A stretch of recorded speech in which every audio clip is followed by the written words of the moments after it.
Durante la década de 1920, el mundo estaba fascinado con el rey Tutankamón. Un arqueólogo británico, Howard Carter, descubrió la tumba del joven faraón en el Valle de los Reyes en Egipto. Pero al público no solo le interesaba el oro y las joyas. La prensa escribía sobre la maldición de los faraones. ¿Pero era cierta? ¿Realmente una antigua maldición era la razón por la cual todos los que entraban a las pirámides perdían la vida?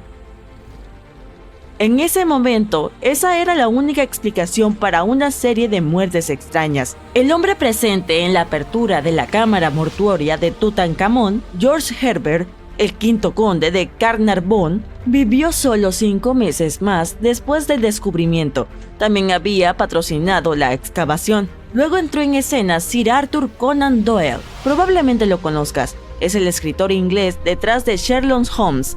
Afirmó que un mal elemental había causado la muerte del explorador. Debía estar bromeando, ¿verdad? Desafortunadamente no. Los periódicos continuaron citando la maldición del faraón tras cada fallecimiento de un egiptólogo en este mundo. Los egiptólogos son los científicos que estudian el antiguo Egipto. El arqueólogo que abrió la tumba del rey Tutankamón falleció 17 años después del descubrimiento. La causa no fue un secreto, la enfermedad de Hawking. Sin embargo, periodistas de todo el mundo hablaron nuevamente de una maldición. Esto se estaba volviendo ridículo, pero la ciencia debía tener una explicación racional, ¿verdad?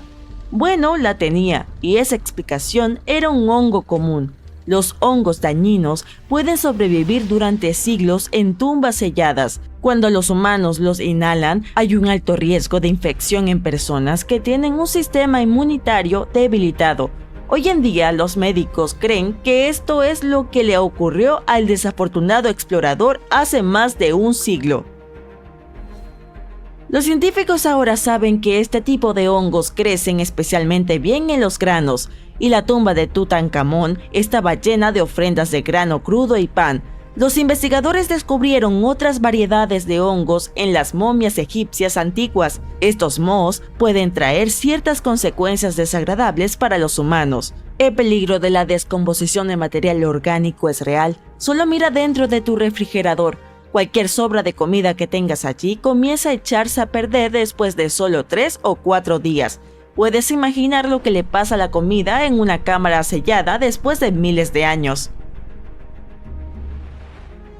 La comida es solo un tipo de material orgánico. También está la madera. Si la expones al agua o incluso a la humedad del aire, comienza a deteriorarse. No tienes que viajar a Egipto para ver los efectos de este proceso. Cualquier edificio abandonado en tu vecindario puede servir como ejemplo. Cuando un pedazo de madera se moja y no tiene forma de secarse, se descompone. La afectan desde hongos hasta insectos que perforan la madera. La madera podrida representa un gran problema estructural. Las vigas y los paneles del piso están hechos de madera, así que es mejor que no entres en un edificio en mal estado. Puedes perder fácilmente el equilibrio. Pero esto es solo la punta del iceberg. Los materiales de construcción han cambiado desde la época de los faraones, pero también han variado los peligros. Uno de los mejores ejemplos es el asbesto. Hasta la década de 1970, la mayoría de los materiales de aislamiento para casas contenían esta sustancia. Estaba en todo, desde las calderas hasta la insonorización.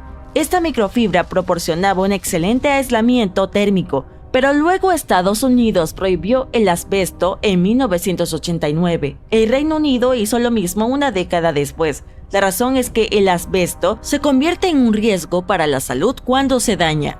Cuando los humanos inhalan fibras de asbesto, pueden enfermarse gravemente. Las estructuras abandonadas están llenas de este material y no hay nadie que las detenga. Ahí está el peligro. Otro material muy común en edificios viejos es el plomo. Los antiguos romanos usaban tuberías de plomo para llevar agua de manantial a sus hogares. También cocinaban en recipientes de plomo, lo que tal vez no haya sido la decisión más sabia. Verás, el plomo y el agua no se llevan bien debido a algo llamado corrosión. Pero este problema no es solo antiguo. Los funcionarios de Estados Unidos prohibieron las tuberías de plomo recién en 1986. Eso significa que el 7% de los hogares estadounidenses aún tienen tuberías de plomo. Y esta no es la única fuente de envenenamiento. Hasta mediados de la década del 60, los constructores usaban pintura de plomo para revestir la carpintería. En edificios abandonados, este revestimiento de plomo se desprendió hace mucho tiempo. Cualquiera que toque puertas y ventanas agitará este polvo de plomo y lo inhalará. Las partículas de polvo al menos son visibles. Este no es el caso del monóxido de carbono. Este gas no tiene color, así que no puedes verlo. No tiene olor, por lo que no puedes olerlo. No hay forma de detectar una fuga de monóxido de carbono. ¿Y cómo suele escapar este gas peligroso? Por el mal mantenimiento. Bueno, los edificios abandonados no tienen ningún mantenimiento. Un segundo estás explorando una fábrica vieja y al siguiente podrías sentirte mareado y tener un terrible dolor de cabeza.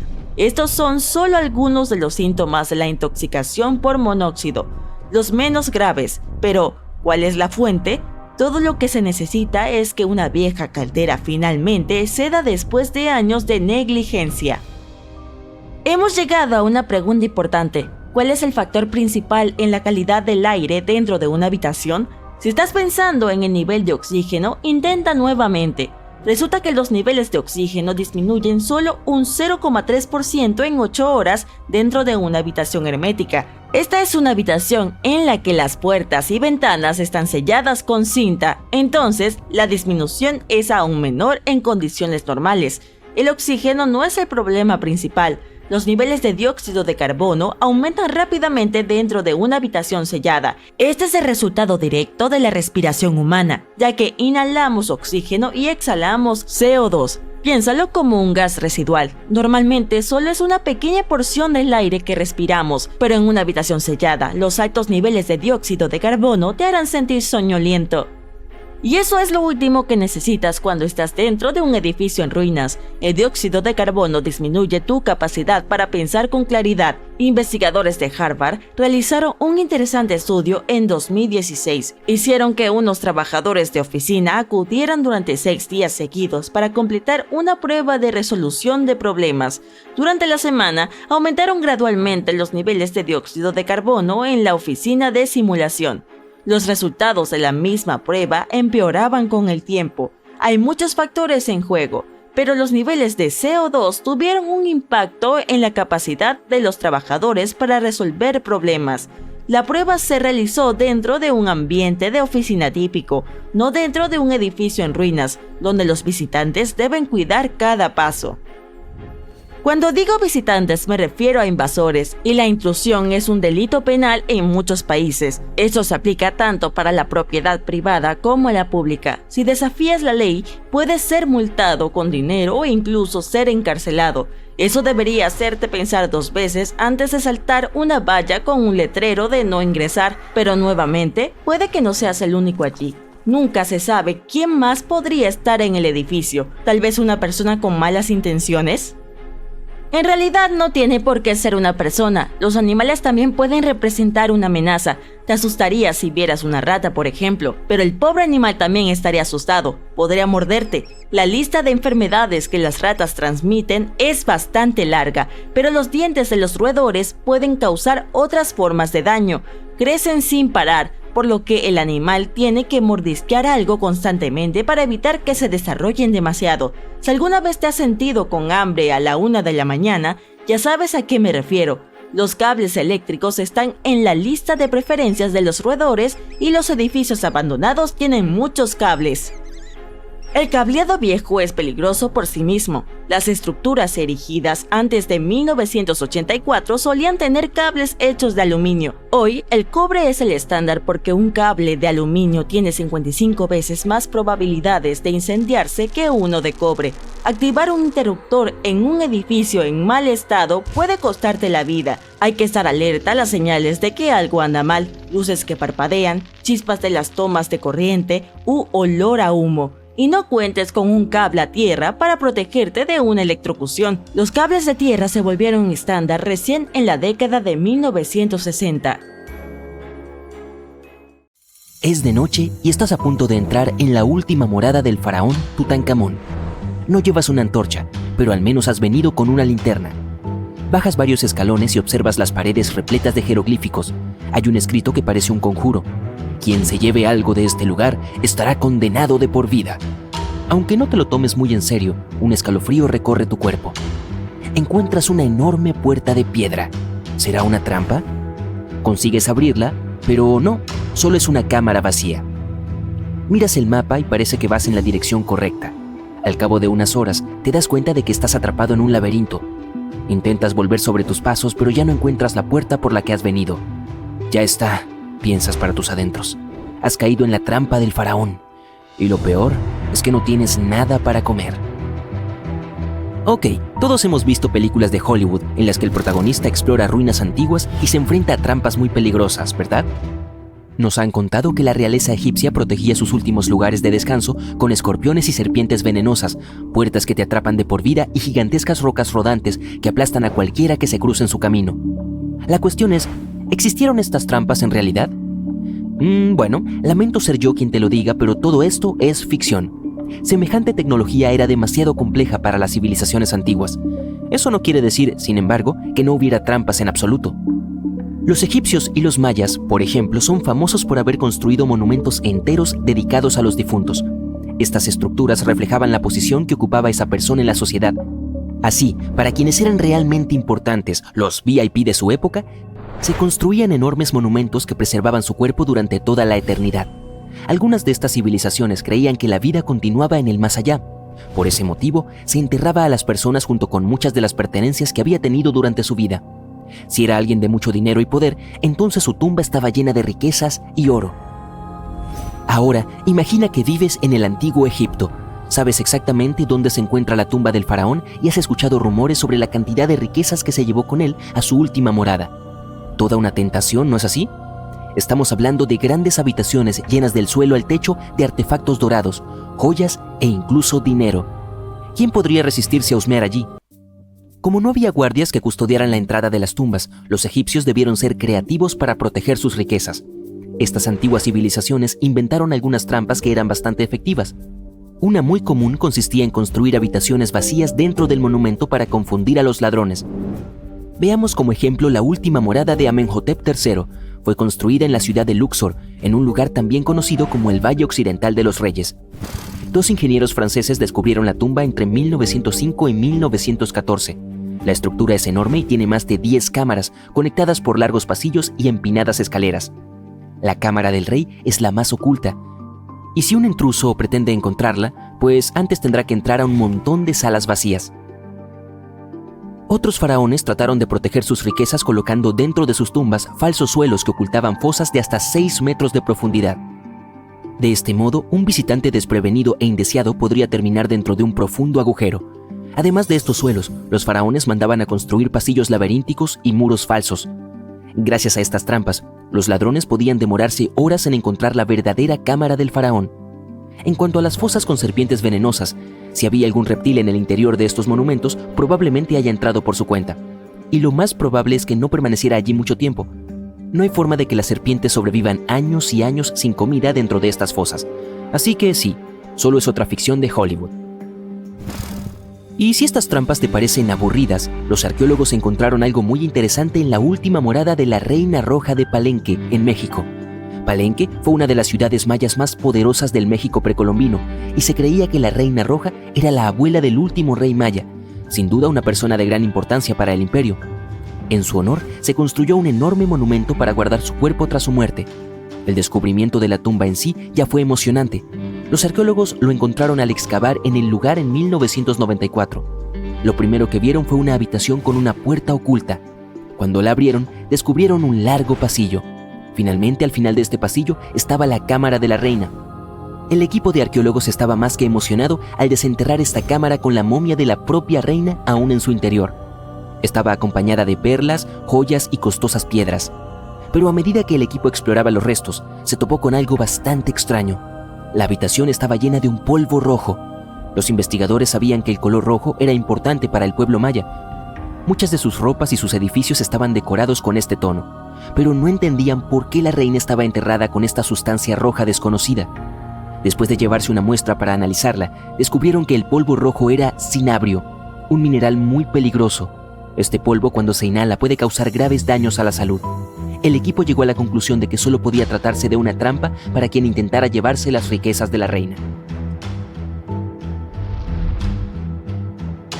Bueno, puede que los polvos peligrosos hayan sido las trampas más letales que hemos visto hasta ahora, pero quizá la forma más barata de mantener alejados a los visitantes indeseados era esparcir hechizos escritos por toda la tumba.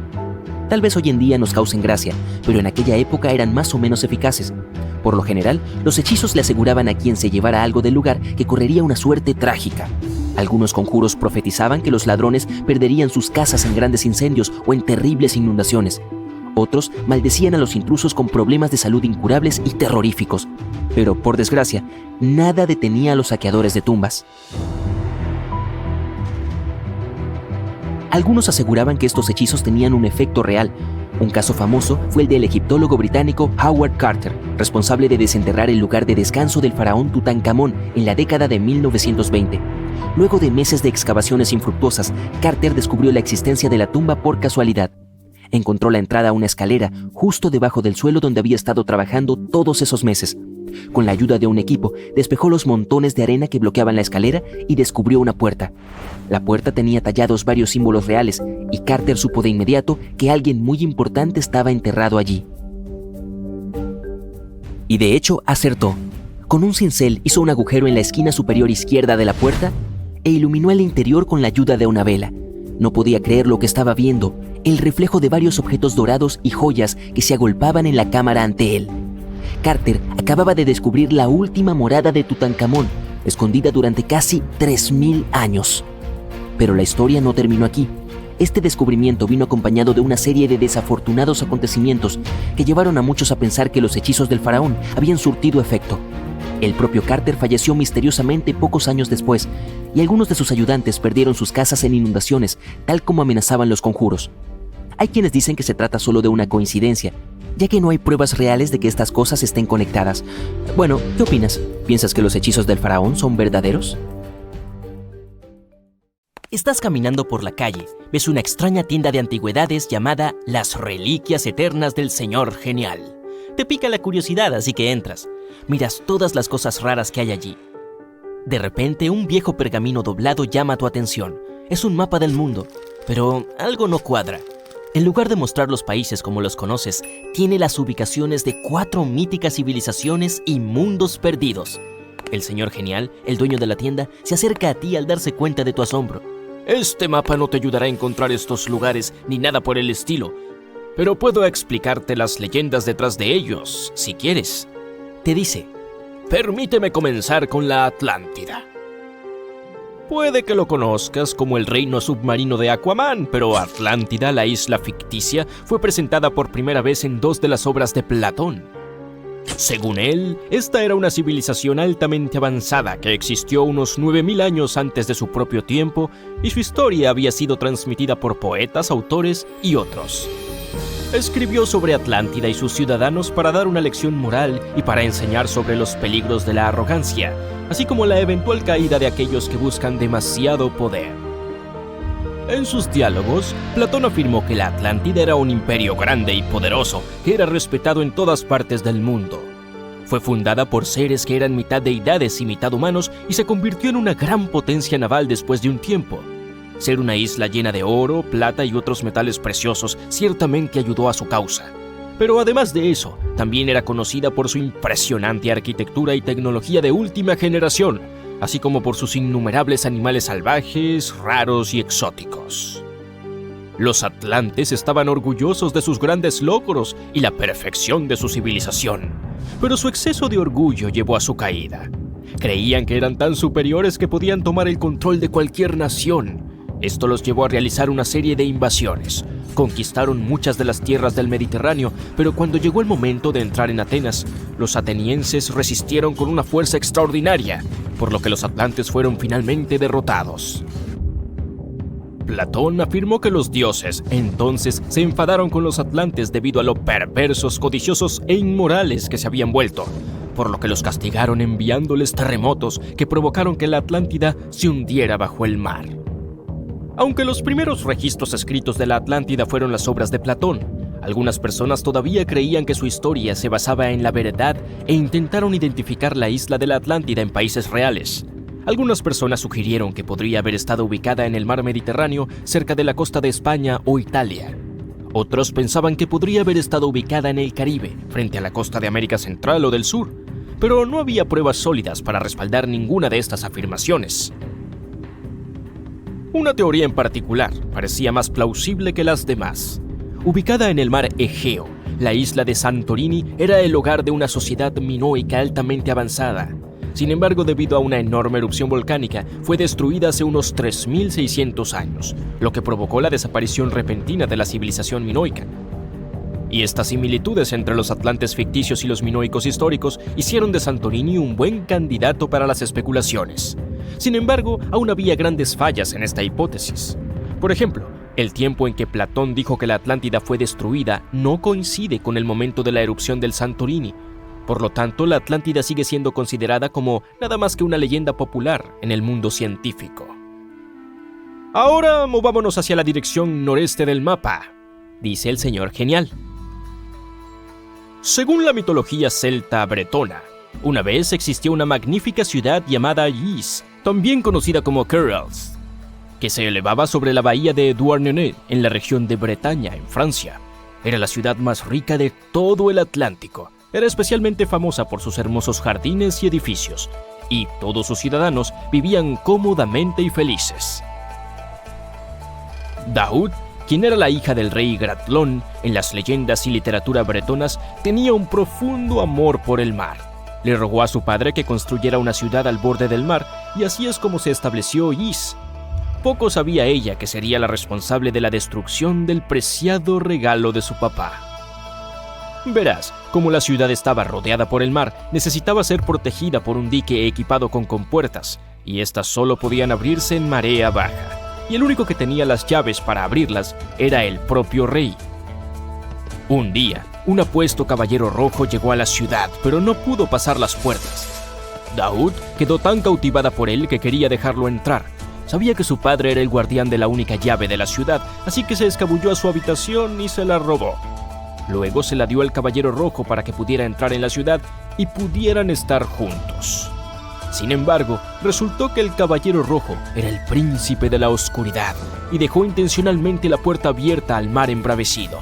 Las olas pronto engulleron todo Ys. El rey Gratlón pudo escapar en su caballo mágico, pero Daoud no. Debido a eso, se convirtió en una malvada sirena que atraía a los marineros al mar.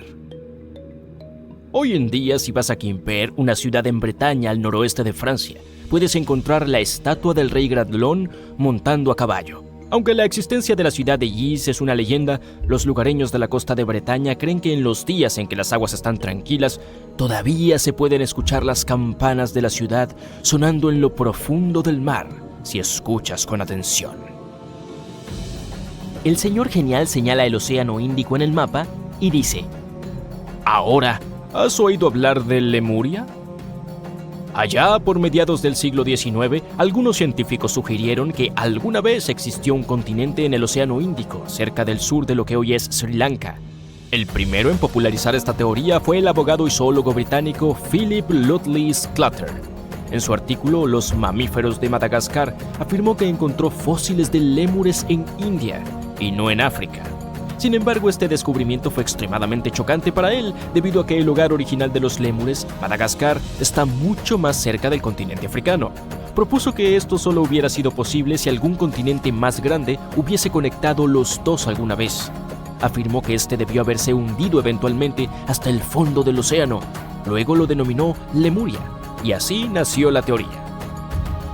Las personas que vinieron después de Sclater llevaron su especulación un paso más allá y pensaron que Lemuria también fue el hogar de una raza extinta de humanos llamada lemurianos, que tenían 4 brazos y cuerpos enormes y también eran los antepasados de los humanos modernos, así como de los lémures. Por supuesto, a medida que se hicieron nuevos descubrimientos científicos sobre la tectónica de placas, la evolución y el estudio del ADN, las teorías sobre el ficticio continente llamado Lemuria fueron desacreditadas. Y la última tierra ficticia en el mapa es Agartha, dice el señor Genial. Tomando sus raíces del misticismo oriental, una leyenda cuenta que existe un reino llamado Agartha, que se ubica profundamente bajo la superficie de la Tierra.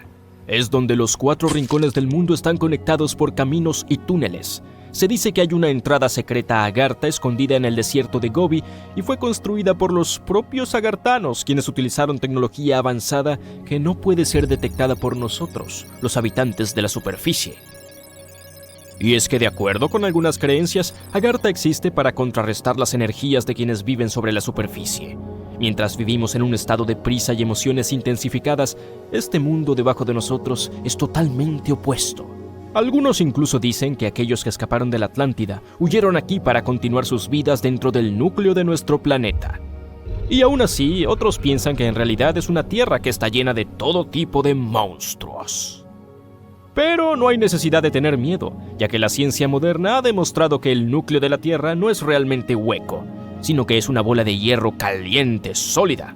Así que puedes cancelar tus planes de viaje hacia el centro de la Tierra si tenías alguno. Bueno, gracias por la información, señor Genial. Uno de los lugares más inexplorados y misteriosos de la Tierra está a la vista. Es uno de los monumentos más majestuosos de la humanidad. La maravilla del mundo antiguo esconde un secreto que los científicos y arqueólogos aún no pueden resolver. Se trata de la Gran Esfinge de Giza, en Egipto. La enorme escultura de un león con cabeza humana fue tallada en la roca hace unos 4.500 años. Los científicos aún no saben la fecha exacta de su creación y tampoco quién la construyó y para qué. Hay muchas suposiciones y teorías, pero ninguna se ha confirmado. La mayoría de la gente ha visto a esta majestuosa escultura en fotografías o en la realidad, pero casi nadie sabe lo que se esconde debajo de ella. La estatua de la Esfinge fue tallada en una sola pieza de piedra caliza. Estaba pintada. Los restos de pigmento de color en la superficie lo demuestran. En un pasado lejano, la Esfinge tenía un aspecto mucho más brillante y colorido que el que vemos ahora. Pero incluso después de miles de años, su grandeza no ha disminuido. Y, por cierto, Esfinge no es su nombre real. Lo inventaron los griegos unos 100 años o más después de su creación. Inicialmente los egipcios llamaban a la estatua Horem Ayet. Hay muchas leyendas y teorías que dicen que la Esfinge está ahí por una razón. Es como un perro guardián que custodia la tumba del faraón y los secretos del antiguo Egipto. Estas leyendas se hicieron más plausibles cuando los arqueólogos descubrieron entradas ocultas a los pies de esta. Creen que estos pasajes secretos son el comienzo de los túneles que conducen a las salas con tesoros.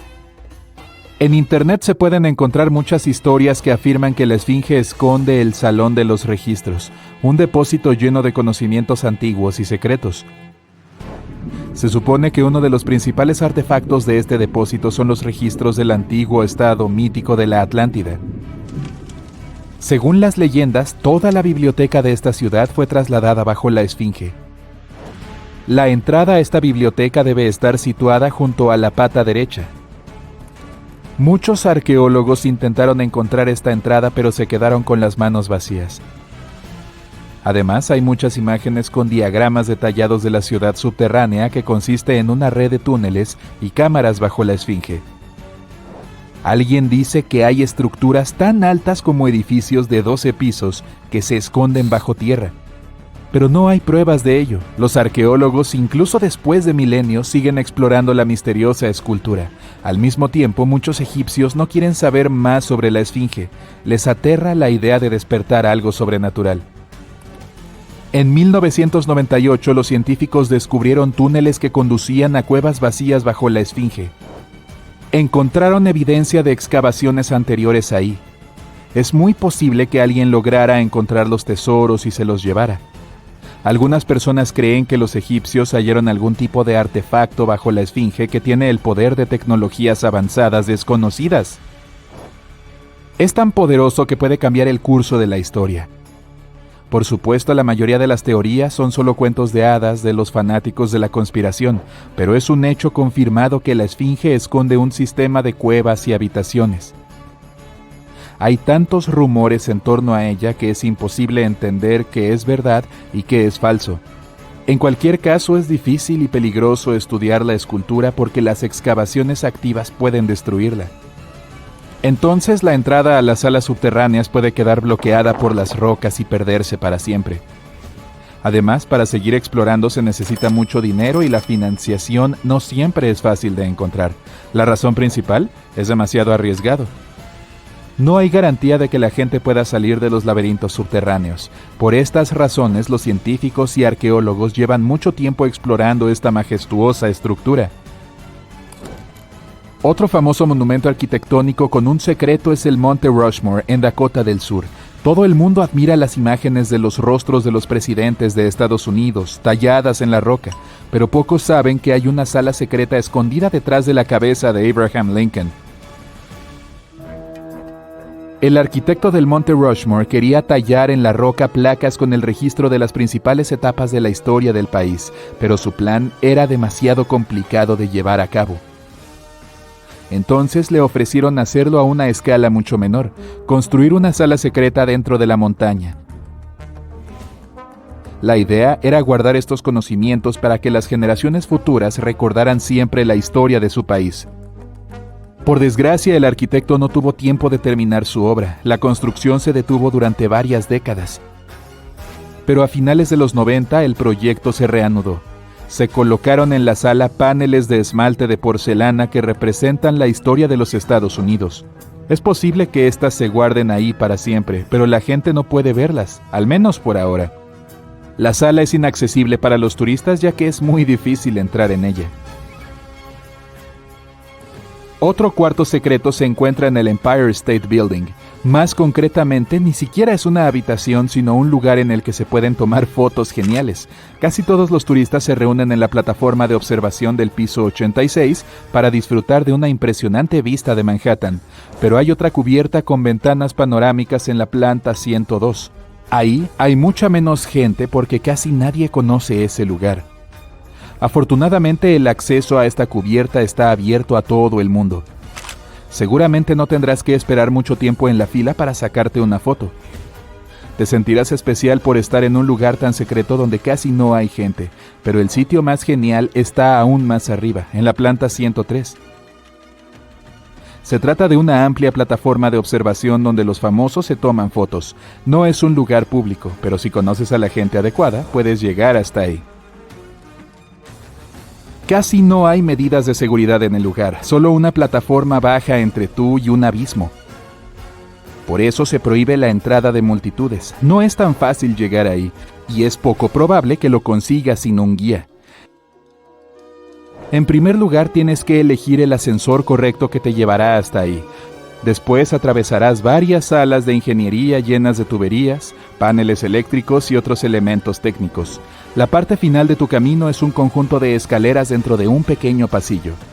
Y aquí estás, en la cima de Nueva York. Ahora estamos en París. ¿Ves la Torre Eiffel? En su interior hay restaurantes y plataformas de observación, pero si te esfuerzas puedes encontrar un departamento secreto. Ahora es un museo, pero se construyó para que la gente pudiera vivir en él. El arquitecto de la torre, Gustave Eiffel, lo creó en 1889 para sí mismo. Está casi en la cima de la torre. Imagínate la hermosa vista que observaba cada día. Fue el primer y único inquilino. Nadie más podía acceder a este lugar. Cuando el arquitecto falleció, el departamento permaneció vacío durante mucho tiempo. Hace poco lo restauraron y convirtieron en un museo. En su interior se recrea la época del siglo pasado.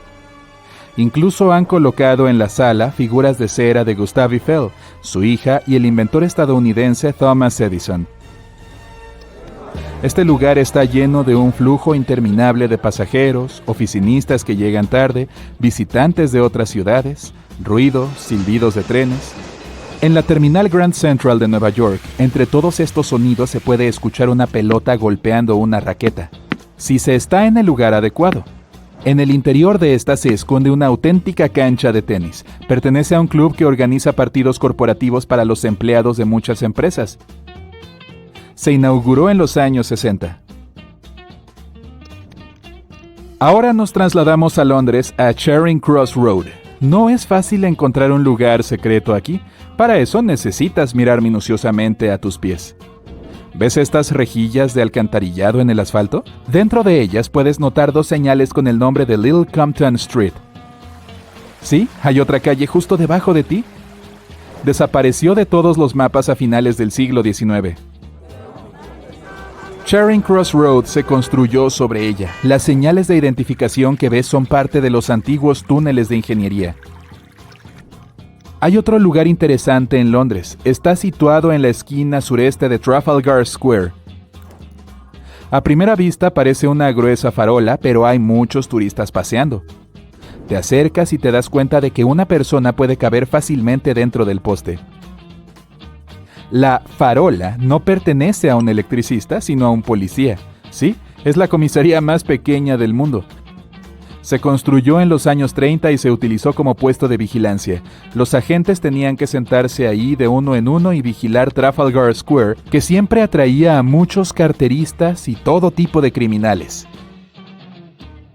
Cuando escuches la palabra momia, es posible que te recorra un escalofrío por la espalda. Eso se debe a que la mayoría de nosotros asociamos este término con esos espeluznantes personajes que hemos visto en algunas películas de miedo. Pero la realidad es que las momias nos han ayudado a entender muchas cosas sobre las civilizaciones antiguas, sus gobernantes y sobre cómo la gente afrontaba la pérdida de sus seres queridos. El pueblo más famoso en todo el mundo por sus momias es el de los antiguos egipcios. Ellos creían que era posible algún tipo de existencia después de fallecer si se cumplían ciertas condiciones. Por eso insistían en preservar el cuerpo humano mediante el proceso de momificación y colocar la momia en una tumba amueblada. Algo así como darle un apartamento propio en pleno funcionamiento. ¿Por qué creían en esto? Bueno, porque estaban profundamente conectados con su entorno natural en su mayor parte. Veían los ciclos naturales a su alrededor, como la salida del sol cada día, seguida de la luna. O cómo siempre brotaba nueva vida de las plantas, incluso después de que se hubieran marchitado. También creían que el poderoso espíritu Osiris, que representa el ciclo de la muerte y la resurrección, desempeñaba un papel en este proceso. Para prepararse para la próxima vida, los antiguos egipcios seguían ciertos rituales, como la momificación, que consistía en utilizar materiales como miel, resinas e incienso para preservar el cuerpo. No hay momia más popular que la del rey Tut. Fue un joven faraón que gobernó hace más de 3000 años en Egipto. El problema de descubrir antiguas tumbas reales es que la mayoría de esos lugares de enterramiento fueron previamente saqueados. La gente sabía que los antiguos gobernantes se habían quedado con muchas pertenencias valiosas, por lo que esos sitios se volvieron vulnerables a los ladrones. Cuando se abrió la tumba del rey Tut en 1922, la gente se entusiasmó porque no había sido robada como muchas otras tumbas reales descubiertas anteriormente. Así de bien escondida estaba. En su interior, su momia estaba encapsulada en un total de 3 ataúdes, incluido uno de oro. Los objetos encontrados en su tumba nos mostraron cómo era el antiguo Egipto, y estudiar su momia también nos ayudó a conocer la cultura y las prácticas populares de la época en que falleció. También aprendimos sobre su familia estudiando su ADN. Los científicos descubrieron que había tenido una enfermedad llamada malaria y un problema en el pie que le dificultaba caminar. Ramsés II fue otro faraón egipcio que gobernó durante 68 años, lo que era mucho en aquella época. Fue conocido por sus campañas de expansión y sus proyectos de construcción. Aún hoy existen muchos objetos de su época como gobernante, incluida una gran estatua suya. Ramsés II medía 1,80 m y vivió hasta los 90 años. Tras examinar su momia, los científicos llegaron a la conclusión de que podía padecer una enfermedad que afectaba su columna vertebral. Ahora, ¿recuerdas a esos ladrones que mencioné antes? Probablemente por ellos, Ramsés II acabó en un ataúd liso en una colección secreta de momias reales en Deir el-Bahari que fue redescubierta en 1881. Afortunadamente, los arqueólogos pudieron identificarlo porque sus viajes habían quedado registrados en sus envoltorios. Además, el procedimiento era realmente tedioso. De hecho, en el antiguo Egipto, el proceso de momificación podía durar la friolera de 70 días.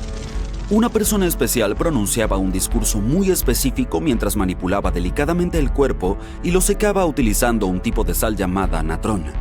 También utilizaban lino y resina para que el cuerpo pareciera más real y para envolverlo en tela. La tumba era igualmente importante para los antiguos egipcios. Las paredes de la tumba del rey Tut, por ejemplo, estaban adornadas con intrincadas obras de arte que representaban su viaje al más allá, desde su procesión funeraria hasta su paso por el inframundo. Los antiguos egipcios creían que todo el mundo realizaba este viaje tras fallecer y llenaban sus tumbas de objetos y pinturas para ayudar a la persona en su viaje espiritual. Además, las paredes de la tumba se decoraban con hechizos de un libro especial que contenía una colección de poemas que los egipcios creían que ayudarían a la gente a llegar a la otra vida. Y hablando de lo importante que era este viaje, las personas también colocaban comida en estas antiguas tumbas. En la del rey Tut, los arqueólogos descubrieron 36 jarras de bebidas antiguas y 8 cestas de fruta, que se cree que se dejaron allí para ayudarle en su viaje al más allá. Los egipcios creían que esto llevaba mucho tiempo, por lo que dejaban muchas provisiones como comida y agua para sustentar a sus seres queridos. Los faraones también solían tener en sus tumbas numerosas prendas de lujo y hermosas joyas para asegurarse un viaje a la moda. Estos artículos incluían varios tipos de ropa de lino, como túnicas, bufandas, guantes y tocados, así como numerosas joyas de oro con piedras preciosas como brazaletes, hebillas, colgantes, collares, anillos e incluso preciosas representaciones de insectos para su protección. Algunos también eran depositados con abanicos de marfil y plumas de avestruz para mantenerse frescos en la otra vida. Ciertos gobernantes de la antigüedad incluso fueron colocados en sus apartamentos eternos junto con barcos. Por ejemplo, el faraón Keops construyó la Gran Pirámide de Giza como tumba, y en su interior se encontró un gran barco. El rey Tut, sin embargo, fue enterrado con varios remos, pero no con una embarcación. En su lugar tenía 3 carros y numerosos bastones hechos de materiales preciosos, lo que quizá indicaba que prefería viajar al más allá por tierra, no por agua. Entre los objetos más interesantes encontrados cerca de las momias antiguas están las botellas de aceites y perfumes. Si los gobernantes debían ir a la moda, ¿por qué no oler bien también? Además, algunos de ellos tenían juegos de mesa antiguos, la mayoría fabricados con materiales preciosos como oro o marfil. Uno de esos se llamaba Senet, muy popular entre los antiguos egipcios y muy parecido al ajedrez actual. Puede que los antiguos egipcios tengan las momias más famosas, pero no fueron quienes inventaron el procedimiento. De hecho, todo empezó en Sudamérica con una antigua civilización llamada Chinchorro. Por lo que sabemos hoy, este pueblo fue el primero en momificar a sus seres queridos fallecidos. Lo hicieron unos 2000 años antes de que los egipcios iniciaran sus propios rituales. Es cierto que el estudio de estas momias nos permite saber mucho sobre los antiguos gobernantes, pero hasta hace poco no teníamos ni idea del aspecto que tenían en vida. Sin embargo, no hace mucho, unos arqueólogos que estudiaban objetos del antiguo Egipto encontraron unas obras muy especiales. Estos retratos de momias son pinturas muy detalladas de individuos que se realizaron mientras aún estaban vivos. A menudo se pintaban sobre madera, a diferencia de los retratos clásicos que todos conocemos pintados sobre lienzo. Son conocidos por su realismo y belleza, e incluso han servido a los investigadores para diagnosticar enfermedades comparándolos con las momias correspondientes. Algunas de estas obras también incluyen representaciones de joyas que posteriormente se encontraron en las momias. El reciente descubrimiento de estos retratos de momias en Egipto Central es significativo, ya que es la primera vez en más de un siglo que se hallan pinturas de este tipo. Las momias también aparecieron en todo el mundo de forma natural. La momificación puede producirse sin intervención humana, debido a condiciones naturales como ambientes extremadamente fríos o calurosos, lugares con falta de oxígeno o exposición accidental a sustancias químicas que preservan el cuerpo. Esto no permite el crecimiento de bacterias, por lo que el cuerpo permanece más o menos intacto. El famoso Otzi es una de estas momias. Hoy sabemos que fue un hombre que vivió hace unos 5000 años en Europa. Tras su descubrimiento en los Alpes en 1991, las autoridades austríacas creyeron en un principio que se trataba de un alpinista moderno por lo bien conservado que estaba el cuerpo. Sin embargo, tras extraerlo del glaciar, se determinó que en realidad pertenecía a la edad del cobre. Hace algunos años se hizo un macabro descubrimiento en Egipto. ¿Quieres saber más sobre ello? pues se trata de 16 manos humanas cuidadosamente enterradas en 4 fosas espeluznantes. Al principio no parecían manos humanas porque eran anormalmente grandes, pero lo eran. Extrañamente, solo había manos derechas. No se veía ninguna mano izquierda, y resulta que esto apunta a la práctica de un antiguo y oscuro ritual. El arte y los relatos del antiguo Egipto hablaban de una ceremonia en la que los guerreros presentaban la mano derecha de sus adversarios como prueba de victoria y pedían oro a cambio. Los egipcios creían en la vida después de la muerte, por lo que cortar la mano de alguien significaba cortar su poder eternamente. Garantizar este tipo de derrota resultaba interesante para la parte vencedora. Aquí la lucha era entre los egipcios y los iccios, quienes vivían en lo que alguna vez fue conocido como Canaán. Egipto siempre ha sido el centro de descubrimientos que han cambiado la historia, y hace algún tiempo se encontró este papiro. Si lo desplegáramos, sería un poco más grande que la altura de un rascacielos. El edificio más pequeño del mundo, quiero decir, que se encuentra en Wichita Falls, Texas. Cuando los humanos no escribían en su aplicación de notas, lo hacían en esta cosa, hecha de médula de una planta de papiro. Hace unos 2000 años, los antiguos egipcios escribieron algo que recordaba a un libro en donde plasmaron la mayoría de sus tradiciones funerarias y sus visiones del más allá. Se considera uno de los textos más importantes del antiguo Egipto y todavía se venden en librerías hasta la fecha. Este antiguo manuscrito fue desenterrado de una cámara ubicada justo al sur de la pirámide de Zoser, situada en Saqqara. Ah, sí, Zoser es la pirámide más antigua de Egipto, y no las pirámides de Giza como la mayoría de la gente piensa. Hace poco, el sitio de Saqqara se vio lleno de arqueólogos emocionados que probablemente encontraron una de las momias completas más antiguas de Egipto. Ellos creen que esta hermosa y bien preservada momia era la de un hombre adinerado. Fue descubierta en un pozo profundo cubierta con capas de hojas de oro. Hay muchos simbolismos que demuestran que él era un hombre importante y adinerado, como la banda que llevaba en la cabeza, el brazalete en su pecho y el hecho de que haya sido embalsamado con una túnica, la cual estaba reservada para los habitantes más distinguidos de Egipto. La parte más emocionante de todo el descubrimiento fue encontrar el lugar de descanso sellado con mortero, tal como los antiguos egipcios lo dejaron hace 4300 años. Esto puede sonar extraño, pero en 2008 los arqueólogos descubrieron una pirámide perdida. Desapareció porque se deterioró a lo largo de 4000 años. Hoy en día solo se puede ver su base. Era un sitio bastante importante en la antigüedad. Se dice que alrededor del área de la pirámide los habitantes antiguos realizaban un tipo especial de ceremonia donde los sumos sacerdotes llevaban restos momificados de toros sagrados.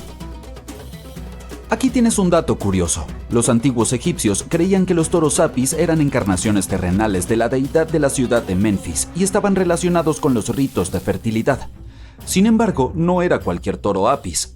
Necesitaban ser completamente negros, con una sola marca blanca entre sus cuernos y un montón de características muy específicas. Eran seleccionados por los sacerdotes locales y honrados hasta que fallecían. Después de eso, eran momificados y enterrados en galerías subterráneas. Esta pirámide desaparecida se esfumó alrededor de 1800. Fue un arqueólogo alemán quien la encontró por primera vez en el pueblo de Saqqara. Él la llamó la pirámide sin cabeza cuando la encontró, pero luego, años después del descubrimiento oficial, la arena del desierto llegó y cubrió todo.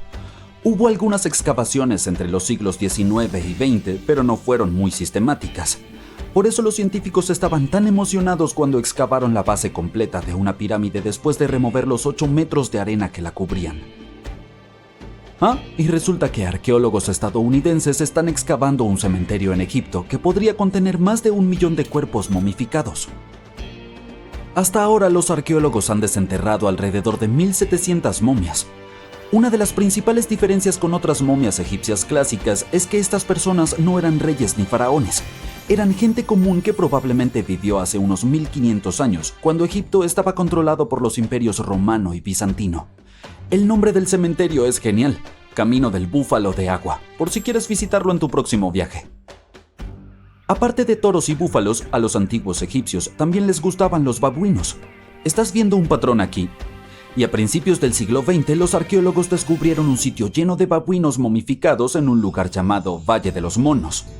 Un animal no habría sido momificado si no hubiera sido considerado importante. Algunos animales eran más importantes que otros, ya que estaban vinculados a deidades específicas.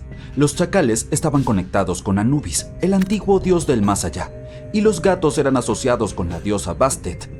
Los babuinos eran muy importantes, ya que se creía que estaban conectados con Thoth, la deidad de la sabiduría y consejera de Ra, una de las deidades supremas de Egipto. Los arqueólogos que estudiaron el interior no estaban muy contentos. Creen que estos babuinos eran mantenidos adentro y se los privaba de la luz solar durante la mayor parte de sus vidas. Tenían deficiencias extremas de vitamina D y estaban mal alimentados. Quizás Thoth se enojó con estos cuidadores babuinos. Solo una suposición.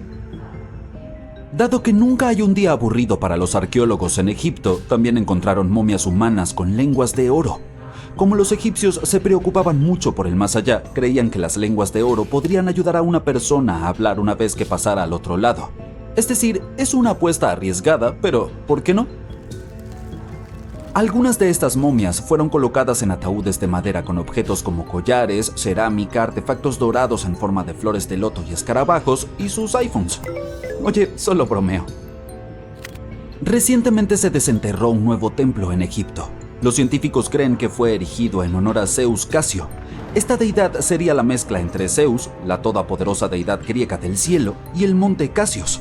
Al excavar alrededor de la península del Sinaí en Egipto, los arqueólogos encontraron 2 columnas de granito rosado asomando del suelo. ¡Y bingo! Ellos creen que estas representaban la puerta principal del templo y colapsaron durante un terremoto, hace muchos años. Y hablando de deidades, no todas eran súper serias. Recientemente, los científicos desenterraron un anillo de oro en una ciudad al sur de El Cairo.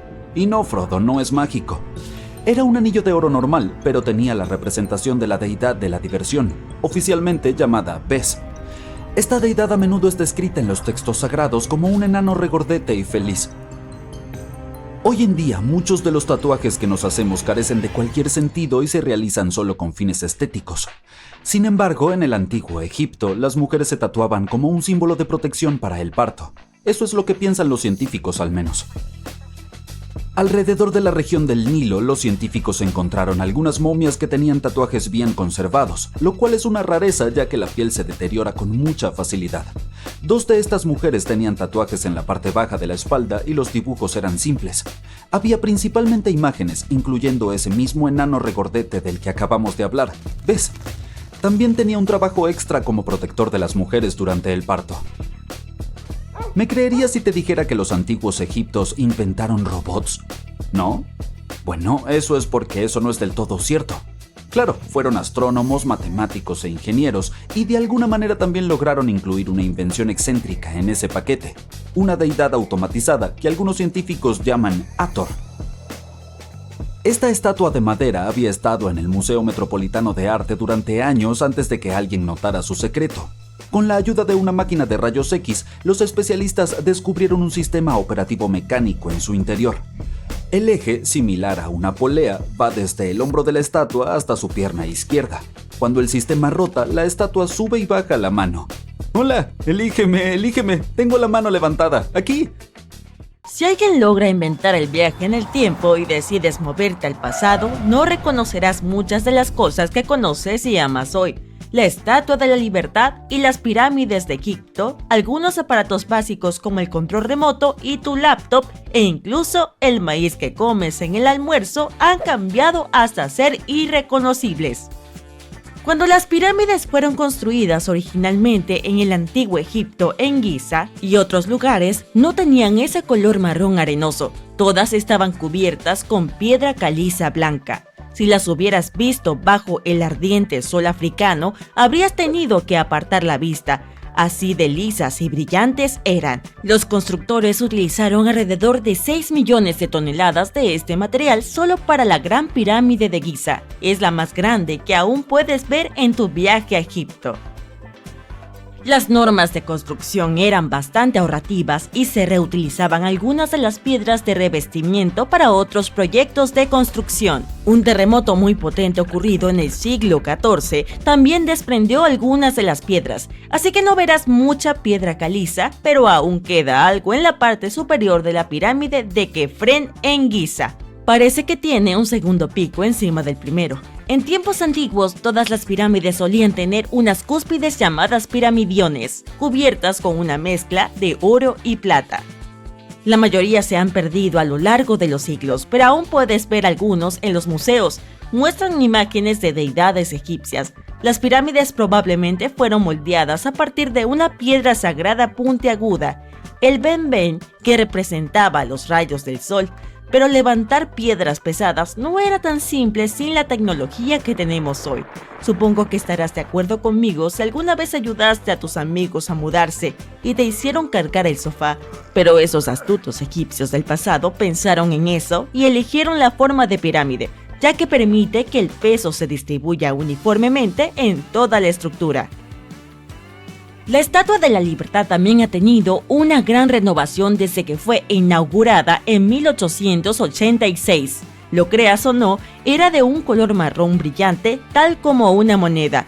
20 años después, cambió su color a verde. No fue una cuestión de moda, sino una reacción química. La estatua está cubierta por cientos de delgadas láminas de cobre. Cuando el cobre reacciona con el aire, forma una capa protectora llamada pátina. Esta capa protege lo que está debajo contra la corrosión, y es por eso que las estatuas y otras cosas hechas de cobre, latón y bronce pueden durar tanto tiempo. Cuando la Estatua de la Libertad se tornó verde, las autoridades decidieron que sería una buena idea pintarla completamente. Fue mucho antes de la existencia de las redes sociales, así que no se podía dejar un comentario en contra bajo la publicación que describía la idea. Sin embargo, escribieron sobre ello en los periódicos locales y al público no le gustó la idea. Luego, el periódico Times entrevistó a un fabricante de cobre y bronce y él confirmó que no deberían pintarla de nuevo porque quitar la capa protectora significaría destruir la estatua. Con el paso de los años, varias personas han sugerido pintarla, pero nadie lo ha hecho. No sé tú, pero yo no puedo imaginar a esa dama en otro color, así que supongo que está mejor así. ¿Te gustan tanto los plátanos como a mí? La próxima vez que disfrutes de uno jugoso y suave, recuerda que debes agradecer a la selección artificial por esa textura. Los plátanos silvestres originales tenían muchas semillas grandes y duras, y no tanta pulpa deliciosa. ¿Y a quién no le gusta una refrescante sandía? Esta fruta tiene una historia de más de 5000 años. Anteriormente tenía una carne amarga y blanquecina amarillenta y era bastante difícil de abrir. La selección artificial vino al rescate una vez más y las sandías se fueron volviendo mucho más dulces. Los científicos japoneses fueron más allá e inventaron la versión sin semillas. La antecesora del maíz es una hierba mexicana llamada teosinte. Los granos de esta hierba eran pequeños y difíciles de obtener. Los agricultores de hace miles de años guardaban las semillas solo de aquellas plantas que eran más grandes o sabrosas, o cuyos granos eran más fáciles de moler. Gracias, mis amigos, por darnos el maíz que es comestible e incluso delicioso. Y los aguacates silvestres eran tan pequeños que cabían en la palma de tu mano. La semilla era tan grande que no había mucho material comestible dentro. Además, tenían una cáscara mucho más dura. Probablemente no podrías hacer mucho trabajo hoy sin tu querida computadora, pero no puedo decirte exactamente a quién agradecer por este invento. El ABC de 1942 es uno de los contendientes por el título de la primera computadora. Las siglas ABC corresponden a Atanasoff Berry Computer, nombrado así por sus inventores de la Universidad Estatal de Iowa. El ABC pesaba más de 300 kilogramos. Sí, el tuyo debe ser mucho más liviano. Ese muchachón estaba compuesto por alrededor de 300 tubos de vacío y tenía un tambor giratorio, un poco más grande que una lata de pintura, que tenía pequeños capacitores.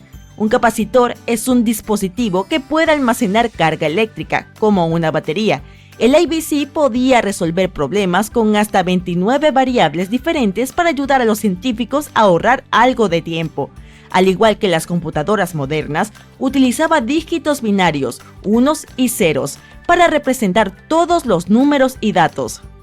Debido a eso, era posible realizar los cálculos electrónicamente. Y ahora, mi parte favorita, El ABC completaba una operación cada 15 segundos. Solo para que compares, ahora se realizan millones de operaciones por segundo. A diferencia de la tecnología que usamos hoy, el ABC no tenía un programa almacenado o modificable, así que el programa solo podía realizar una tarea a la vez. Un operador tenía que anotar la respuesta intermedia y luego marcarla de nuevo en la computadora. Es otra razón para estar contentos de vivir en el siglo XXI. Ese control remoto que usas para todo tipo de electrodomésticos también ha recorrido un largo camino. Nikola Tesla, quien nos proporcionó la corriente alterna, diseñó uno de los primeros controles remotos inalámbricos allá por 1898. Él llamó a su invento teleautómata y lo demostró en un barco en miniatura controlado por ondas de radio. El barco tenía una pequeña antena metálica adherida. Tesla enviaba señales al barco usando una caja con una palanca y una llave de telegrafista, que era su versión de un control remoto. Esas señales ponían en movimiento los contactos eléctricos del barco, moviendo el timón y la hélice, y Tesla controlaba el barco. El concepto del control remoto pronto se extendió a otros aparatos. El primer control remoto para televisión apareció en 1950. Fue diseñado por Zenith Radio Corporation y se llamó Lazy Bone. Tenía un cable enorme que estaba conectado al televisor, y aquellos que lo probaron no se enamoraron de la invención porque se tropezaban con ese cable. Siento su dolor, amigos. Si vives o trabajas en uno de los pisos superiores, te va a encantar esto.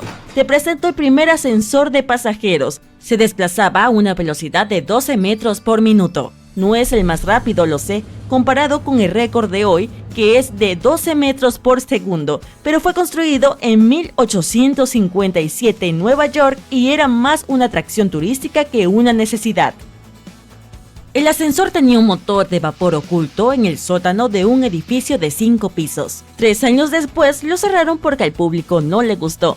Otis Todd presentó la primera patente para un ferrocarril vertical por esa época. Su invento incluía un coche real con un banco dentro para que las personas pudieran sentarse. A mí me parece un excelente lugar para pasar el rato con amigos, ¿no?